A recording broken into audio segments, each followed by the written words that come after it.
aproxima os inimigos, vai afastando os amigos, você me feitiçou.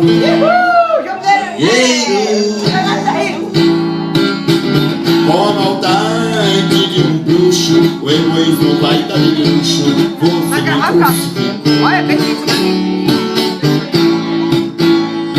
E agora, quem me amava na riqueza foi embora de tristeza, magoada de verdade. O meu ouro acabou, de bagagem só deixou a minha felicidade. De que me adianta a riqueza em minha vida, se a pessoa mais querida de orgulho cobriu de dor?